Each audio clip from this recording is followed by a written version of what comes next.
अखंड मंथन के सभी दर्शकों को नमस्कार। मैं हूं शेखर त्रिपाठी और आप देख रहे हैं हमारा यूट्यूब चैनल अखंड मंथन।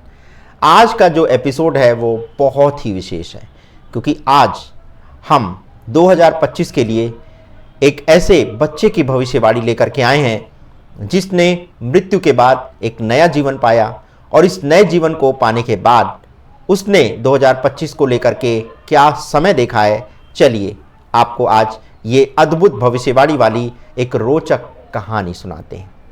तो ये जो भविष्यवाणी है ये की गई है 12 वर्षीय माइकल की द्वारा। तो चलिए मृत्यु के बाद जो माइकल को अनुभव हुआ है पूरे संसार को लेकर के, उसके बारे में आपको जानकारी देते हैं। तो आपको बताएं कि अमेरिका के एक छोटे से शांत शहर में 12 वर्षीय माइकल अपने माता पिता और छोटी बहन के साथ एक साधारण सा जीवन जी रहा था। उसकी जीवन में आम परिवारों की तरह चुनौतियां थीं। बढ़ती महंगाई, बटी हुई समाज व्यवस्था और एक ऐसा संसार जो दिन ब दिन अधिक अनिश्चित होता जा रहा था। तो घटना की शुरुआत कहां से होती है, चलिए आपको बताते हैं। तो मृत्यु का एक जो अनुभव उसे हुआ उसके बारे में आपको बताते हैं। तो माइकल ठंडियों के दिन थे और वो अचानक डाइनिंग टेबल पर बेहोश होकर के गिर पड़ा। उसके माता पिता घबरा गए और तुरंत डॉक्टर को फोन किया। डॉक्टरों ने माइकल को बचाने की हर संभव कोशिश की, लेकिन वह 10 मिनट में ही क्लिनिकली मृत घोषित कर दिया गया। लेकिन कहानी यहीं से रोचक होती है। 10 मिनट में माइकल ने जो अनुभव किया वह इतना गहरा था कि उसने उसकी ज़िंदगी और उसके परिवार को हमेशा के लिए बदल कर रख दिया। माइकल ने बताया कि वह मृत्यु के उस किनारे से लौट कर आया है और उसे प्रभु यीशु मसीह से एक विशेष संदेश मिला है, और इसी संदेश में उसने 2025 के लिए एक चेतावनी दी है और एक उम्मीद भरा मार्गदर्शन भी बताया है। माइकल बताता है कि सबसे पहले उसने स्वयं को अपने शरीर के ऊपर हवा में तैरते हुए देखा। नीचे उसने अपने माता पिता को रोते हुए देखा, अपने पिता को घबराहट में फोन पर बात करते हुए और अपनी बहन को संडे स्कूल में सीखी हुई प्रार्थनाएं फुसफुसाते हुए देखा। हालांकि उसे किसी प्रकार का दर्द या डर महसूस नहीं हुआ। इसके बजाय उसे एक असीम शांति और सुकून का एहसास हुआ। इसके बाद उसे एक शानदार प्रकाशमय सुरंग की ओर खींचा गया। उस सुरंग में उसे कुछ फुसफुसाहट सी आवाज़ सुनाई दी जो उसे कह रही थी कि तुम्हारा काम अभी खत्म नहीं हुआ है, जो तुम देखोगे उसे याद रखना।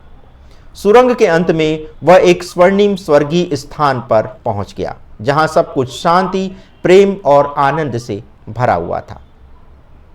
माइकल ने बताया कि स्वर्णिम प्रकाश में एक आकृति उसके सामने आई। यह आकृति यीशु मसीह की थी।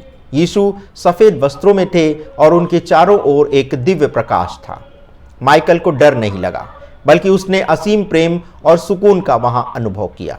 यीशु ने माइकल से कहा कि माइकल, तुम यहाँ इसलिए हो क्योंकि तुम्हें एक महत्वपूर्ण संदेश धरती पर ले जाना है। तब यीशु ने माइकल को भविष्य के दृश्य दिखाने आरंभ कर दिए, और जो दृश्य उन्होंने दिखाए उसमें आग, बाढ़, तूफान और विनाशकारी घटनाएं देखी गईं। दक्षिण राज्यों में एक विशाल तूफान उठने का दृश्य भी माइकल ने देखा। इसी के साथ उसने देखा कि लोग एक दूसरे के खिलाफ हो गए हैं। घृणा, क्रोध और स्वार्थ के कारण समाज पूरी तरह से टूटने लगा है।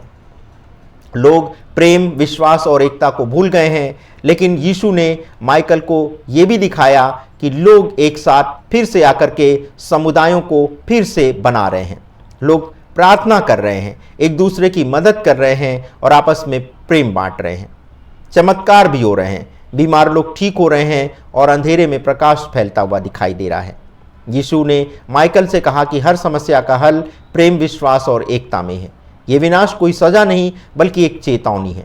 लोगों को जागना होगा और वापस ईश्वर की ओर लौटना होगा।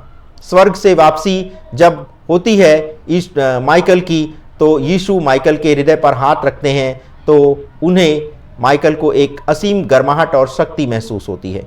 यीशु ने उसे आश्वस्त किया कि तुम अकेले नहीं हो, मैं हमेशा तुम्हारे साथ हूँ।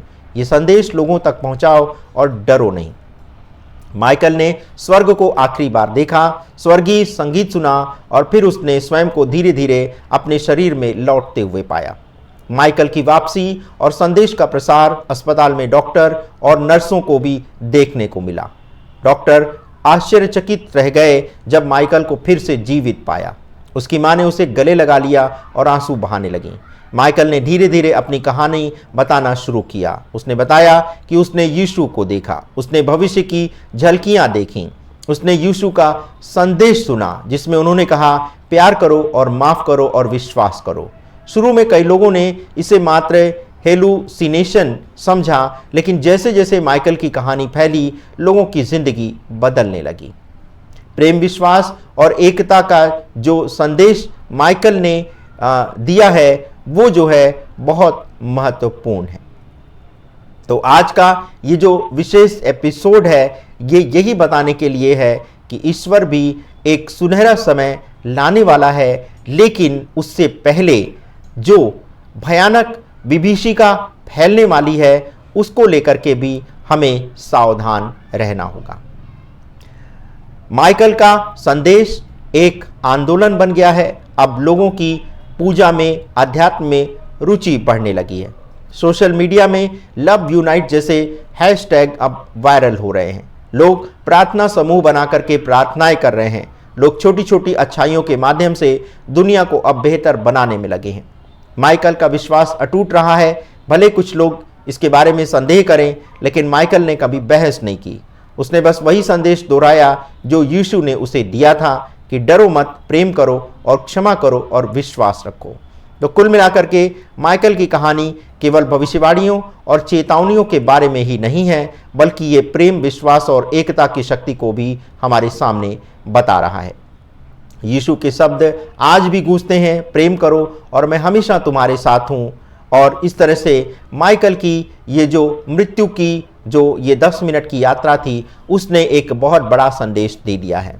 माइकल ने अपने उस 10 मिनट की स्वर्ग की यात्रा में भविष्य का जो झलक देखी है, उसमें उसने विनाश तो देखा ही है, लेकिन साथ ही साथ उसने ये भी देखा है कि आने वाला समय एक बहुत स्वर्णिम समय है, जहाँ पर लोग एक दूसरे से प्रेम करना सीख जाएंगे और जहाँ पर एक ऐसे संसार की रचना होगी जो कल्पना से परे होगा और ये संसार दुख, दर्द जैसी पीड़ाओं से बिल्कुल मुक्त होगा। तो आप सभी दर्शकों को आज हमने ये एपिसोड इसलिए दिखाया क्योंकि 25 दिसंबर को प्रभु यीशु का जो जन्मदिन मनाया जाता है और इस जन्मदिन के अवसर पर जो प्रभु यीशु का संदेश माइकल के द्वारा दिया गया है वो हमने आप तक पहुंचा दिया। तो आप सभी दर्शकों को आने वाला समय बहुत बहुत मंगलमय हो, ऐसी हम आपके लिए कामना करते हैं।